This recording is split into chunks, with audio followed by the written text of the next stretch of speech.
session of Fireside Chat once again on the topic Gen AI for the future of work.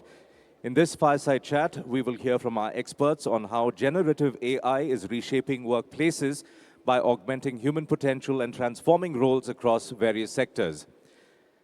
I'd like to introduce our speakers to you and request you to please give them a big round of applause as they come forward. We have with us this afternoon Dr. Nimrita Kaul. Nimrita is an Associate Professor of Computer Science and Engineering at Reva University in Bangalore, India. She has an academic experience of 19 years with 8 years in research and 35 peer-reviewed publications and a patent. Dr. Nimrita is a recipient of the IBM Generative AI Faculty Award 2024, NVIDIA Research Accelerator Award 2022, and NVIDIA Jetson Nano Grant for 2020. I'd like to request all of you to please give Dr. Nimrita a big round of applause as we welcome her to this event. And chatting with Dr. Nimrita is Sapna Nair, General Manager at Savient. Sapna Nair is a seasoned technology leader with over 27 years of experience in steering innovation, driving growth, and leading diverse, high-performing teams in top global product organizations such as Intuit, ThoughtWorks, Groupon, Eventbrite, Epsilon, Honeywell, and Philips. Please welcome them both to this event. I'd like to request both of them to take their seats. And on that note, I'd like to hand the mic over to both of you.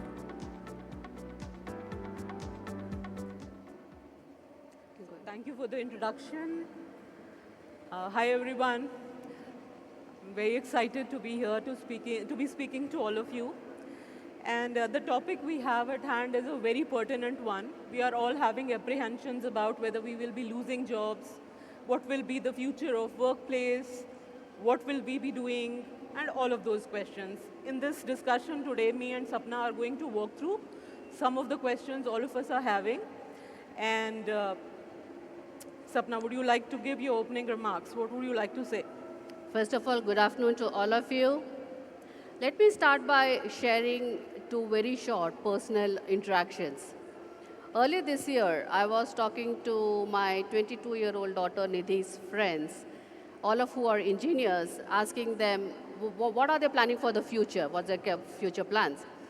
Their answer surprised me because they said the job market is very bleak. AI is taking away all the jobs. And the reason I emphasized on my daughter's age is to say that we are not talking of small kids. Second interaction. Today I'm attending GHC along with my niece Neha, who is a college student. When I asked her what does Gen AI mean for her, she said that ChatGPT is a great tool that is helping me to collate all the dense research articles that she has to do as part of her various courses. Which also brings me to the first question, Nimrita, that I have for you. Now, Gen AI is becoming a very common tool for all the students, and it has to be used very responsibly. Is there an over-reliance on Gen AI, or is there a blind adoption? What kind of guardrails should the organizations put around this to ensure that there's a safer adoption? A very good question, very pertinent question. How many of you are students here? Are there any students here? Great. So we in our academic offices observe it all the time that when we give an assignment, the submissions are almost 90% of the times directly out of ChatGPT or Gemini or some other model. I don't think students are even looking at the questions. I don't think they are even reading the answers. This is very alarming because one of the worst drawbacks of this is that we are eroding our critical thinking skills. We are losing our cognitive abilities, which is the worst kind of loss we can have. Another thing is the answers you get, the outputs you get out of these models are often hallucinated. They are confabulatory, especially when you are getting statistics out of these models. If these answers are not a part of their training data, they will just cook up the answers and give it to you, and you will dish them out to us, the faculty. The third thing is there is a strong issue of IP infringement. The data which was used to train these models was created by some original human authors, right? So it is their intellectual property. When you are using these answers and portraying them as your own, you are infringing upon their copyright. which is ethically, legally wrong. So the three things which are on top of my mind are: first, you are losing your capabilities, you are infringing on somebody else's IP rights, and then you are submitting something which may be totally inaccurate or wrong. What can we do as academicians? We can educate our students on fair use, on responsible use, on looking and verifying the answers that you're getting out of models are actually accurate. So cross-validation, verification is a part of responsible use. We educate our students on doing all of that. We tell them about the strengths and weaknesses of these generative AI models. And then it's on their shoulders to use the models responsibly, ethically, and of course verify whatever outputs they get out of them before passing on them for submissions. And whenever, even if we are not students, as professionals also, if you are using AI outputs for decision making or for downstream tasks, please go ahead and verify the outputs. Sapna. So you are observing, you might be observing in your workplace and across industries also that AI, Gen AI is revolutionizing the job market. There are lots of concerns about job displacements. What are your thoughts? What is your perspective on how much is the impact going to be? Are there any new kinds of jobs that we expect to emerge? What is the vision according to you? Actually, that's one of the first questions that comes to everyone's mind when we are talking about Gen AI, which is about job displacement. So let me ask a quick question to the audience here. In your opinion, and take a wild guess, what percent of jobs are expected to be displaced because of Gen AI? You can throw in any numbers.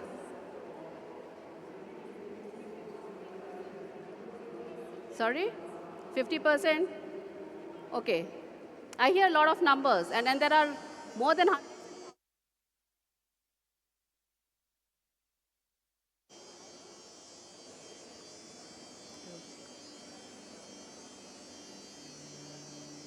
Am I audible? All right.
No?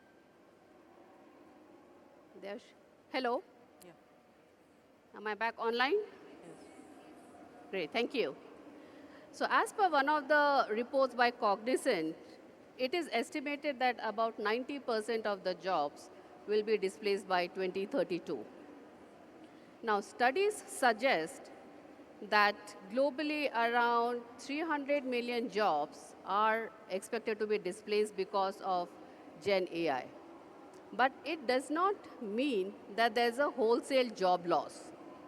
Okay? It has to be noted that it's almost always about task automation and not necessarily about role elimination. Another report.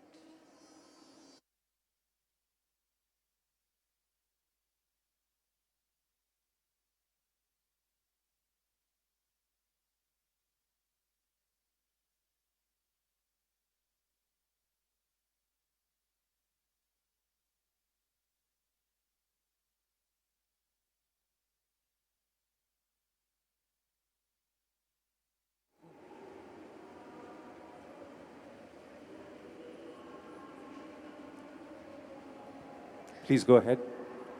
Hello. All right. I shall speak till the next time it goes down. Um, an, uh, Another report by McKinsey says that World Economic Forum report says that by 2025, though 85 million jobs are expected to be displaced, Gen AI is also expected to create 97 million new jobs, right? Now, that is something that we do not always consider. We just put a full stop after, hey, there's a job being displaced.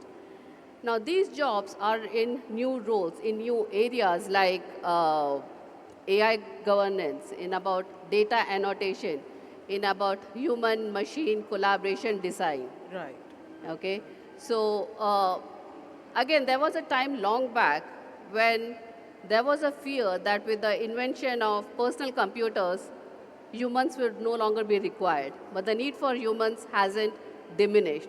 Rather, it has made us humans work a lot more faster Right. and better. So technology is not directly replacing the jobs. It's just changing the nature of the task and skills that we use to achieve our jobs better, to accomplish our outcomes a lot more better. The key to all of that is, of course, having a culture of continuous learning. Right. Right. And learning brings me to the question of knowledge, Nimrita, which you are best positioned to answer, right? Gen AI sometimes exhibits inaccuracies or risks with respect to the models. Yes. What are some of the critical issues you have seen in these models, and how can businesses be a lot more aware of this and put some risk mitigations in place? Right. So there are two parts to this question. One part is what is wrong with the models? What are the weaknesses? First part we have spoken about for a long time now. Even the previous speakers spoke about the bias, the confabulations, the inaccuracies, the IP infringement. That is there in the models. The second part is there is also a lot of environmental impact of these models. These models take a lot of electricity during training, during running. I don't know how long we can sustain this as a society, as a organization at all levels. I don't know how long it's going to be sustainable. And what can we do about it? As organization, you have three choices when you are deciding to adopt an AI model.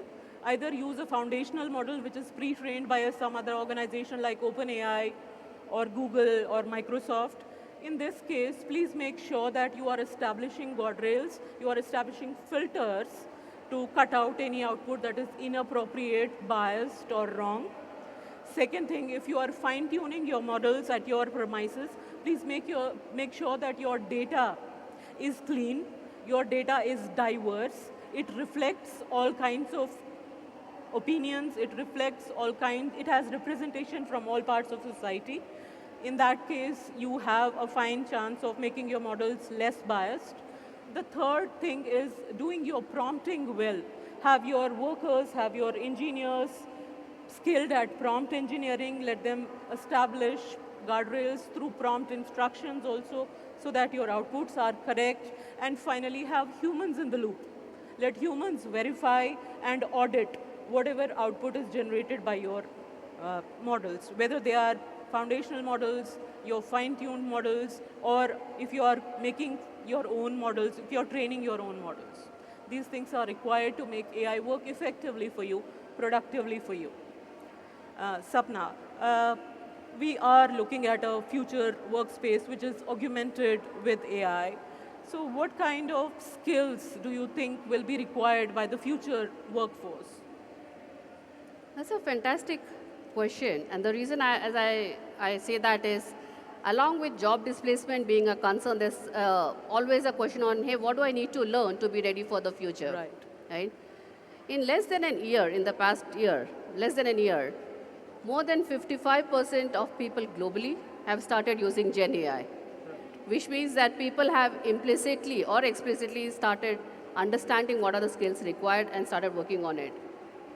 A lot of people on the ground that are doing the everyday job they are the ones that are surfacing the best use cases for Gen AI and what it means to work in the new workspace. There's an increase in demand for digital skills, and there's a focus on human-centric skills. Right. When I say digital skills, so digital skills like data literacy, AI proficiency, and cybersecurity expertise, these are the skills that have become non-negotiable in the workplaces. Again, McKinsey reports that new roles that require skills like uh, emotional intelligence, Right. creativity, empathy, roles that require all these skills are going to increase by 24% by 2030. That's Right? great. Yes. The workspace of future belongs to those that are curious, that are ambitious, and that are committed to constant learning. Absolutely. Right? So Absolutely. organizations have to really ensure that they have the right upskilling initiatives to ensure that their workforce is really ready for what's coming up. Right? Absolutely. Absolutely. And it can be from anything from social gaming to media, right? From architecture to design, from coding to graphic design, marketing to Right. sales. Take any era, but reinvention is the name. Yes. So that's very important. Uh, Being in academia, right? And this is something I heard yesterday and before this session that there's a lot of interest in figuring out how academia and industry can work together. So my question to you, Nimrita, is: are there opportunities where academia and the industry can partner together to prepare the students for the future augmented work environment? Yes, Sapna. More than ever before, we need a very strong tie-up between academia and industry. As industry will adopt AI more and more, especially in India, we will see emergence of new kinds of jobs, new kinds of tasks and roles.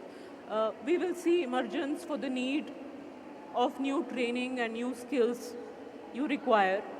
Academia needs to be fed that back into our system so that we train our students accordingly. We want a strong collaboration on curricular design. We want more opportunities for internships, apprenticeships to our students.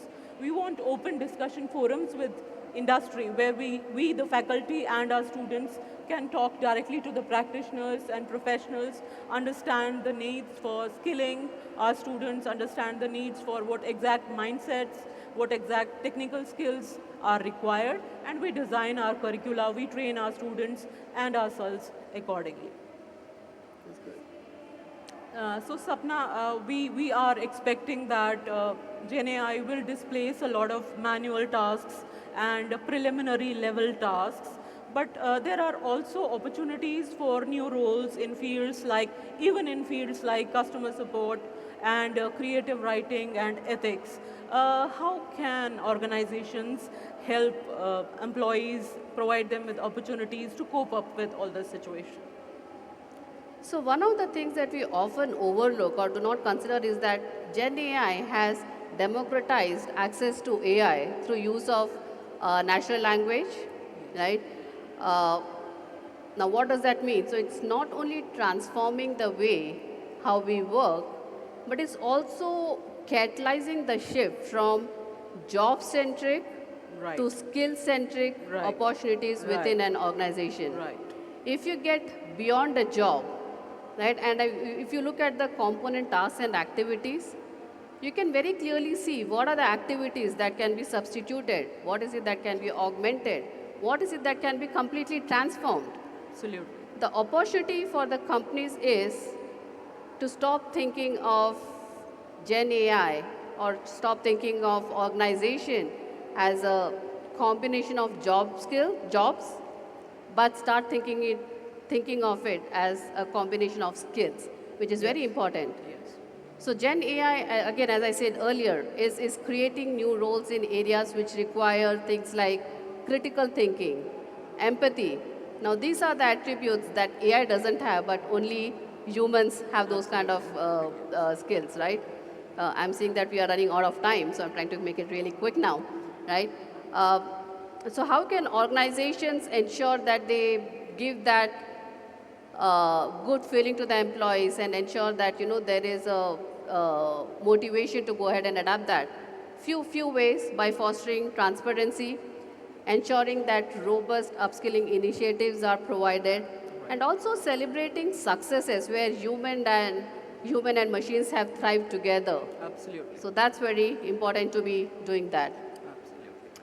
So as we wrap up, Nimrita, what is the one piece of advice you want to give organizations or professionals to navigate in this era of Gen AI? Absolutely, Sapna. So again, the key word here is human-centric AI.